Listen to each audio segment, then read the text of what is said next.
नमस्कार बच्चों, आइए बच्चों आज हम इस वीडियो के माध्यम से एड ग्रेड अभ्यास पुस्तिका कक्षा 7 विषय सामाजिक विज्ञान, इसके अंतर्गत हम देखेंगे जो भूगोल का जो पार्ट्स है इसमें दिया गया है अध्याय 7 मानवीय पर्यावरण बस्तियां परिवहन एवं संचार। तो इस पाठ के अंतर्गत हम दिए गए सभी प्रश्नों के आंसर हम अपनी भूगोल की पाठ्य पुस्तकों से किस प्रकार से पूर्ण कर सकते हैं, आइए हम आज इस वीडियो के माध्यम से जानेंगे। देखिए बच्चों, यदि आप इसी प्रकार से आगे के सभी वीडियो देखना चाहते हैं तो आप हमारे इस चैनल को सब्सक्राइब कर लें, बेल आइकन को प्रेस कर लें ताकि आने वाले सभी महत्वपूर्ण वीडियो आप तक पहुँचते रहेंगे। तो आइए देखते हैं, पहला प्रश्न है इस अध्याय के अंतर्गत, प्रारंभिक बस्तियों का निर्माण नदी के किनारे ही क्यों हुआ। देखिए इसका आंसर आप भूगोल की पाठ्यपुस्तक के पृष्ठ क्रमांक 47 से देख सकते हैं। प्रारंभिक बस्तियों का निर्माण नदी के किनारे इसलिए हुआ क्योंकि वहां पर पर्याप्त मात्रा में जल और उपजाऊ भूमि मौजूद थी। अगला प्रश्न है, अस्थायी बस्तियों के लोग पक्के घर क्यों नहीं बनाते हैं। तो इसका आंसर है क्योंकि अस्थायी बस्तियां कुछ समय के लिए ही बनाई जाती हैं।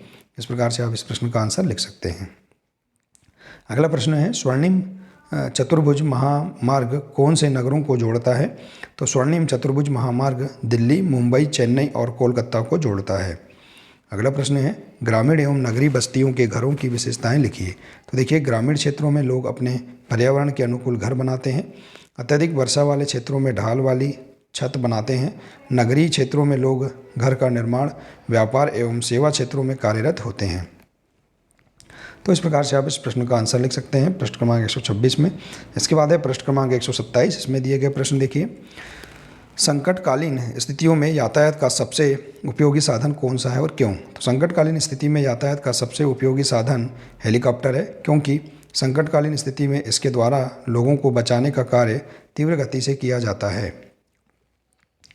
अगला प्रश्न, वर्तमान में संचार के साधन कौन कौन से हैं, इसका हमारे जीवन में क्या महत्व है। तो देखिए वर्तमान में संचार के साधन पत्र, तार, समाचार पत्र, radio, television, mobile phone, television इत्यादि संचार के साधन के उदाहरण हैं। इनके द्वारा हम किसी भी व्यक्ति से सिर्फ कुछ मिनटों में जुड़ सकते हैं। तो इस प्रकार से आप इस प्रश्न का आंसर भूगोल की पाठ्यपुस्तक के पृष्ठ क्रमांक 52 से देख सकते हैं। इसके बाद अगला प्रश्न है, आदर्श बसाव स्थान के चयन के लिए क्या प्राकृतिक दशाएँ हो सकती हैं। तो आदर्श बसाव स्थान चयन के लिए प्राकृतिक दशाएं निम्न हैं, अनुकूल जलवायु, जल की उपलब्धता, उपयुक्त भूमि, उपजाऊ मिट्टी। अगला प्रश्न है, भारत में रेल मार्गों का विकास किस प्रकार हुआ है लिखिए। तो भारत में रेल का पहला कदम पड़ा 1857 में उठाया गया। देखिए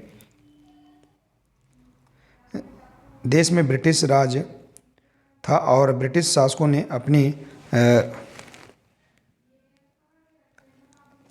प्रशासनिक सुविधा बढ़ाने के लिए देश में रेल की नींव डाली। शुरुआत बहुत ही मामूली तौर पर हुई। 16 अप्रैल 1853 को, देखिए यहाँ पर 1851 है, 1853 को पहली ट्रेन ने मुंबई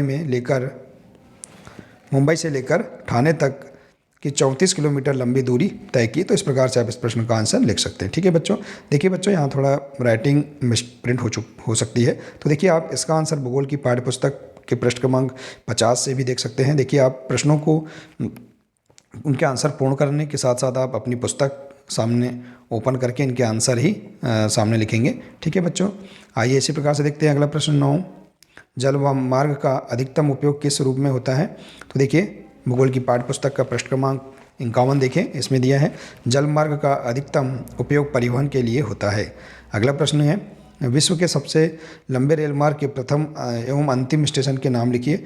तो पृष्ठ क्रमांक 51 से आप देखेंगे विश्व का सबसे लंबा रेल मार्ग ट्रांस साइबेरियन का प्रथम स्टेशन पश्चिम रूस में सेंट पीटर्सबर्ग से अंतिम स्टेशन प्रशांत महासागरीय तट पर स्थित व्लादिवोस्टोक तक जाता है। तो देखिए आप इस प्रकार से इसका आंसर लिख सकते हैं।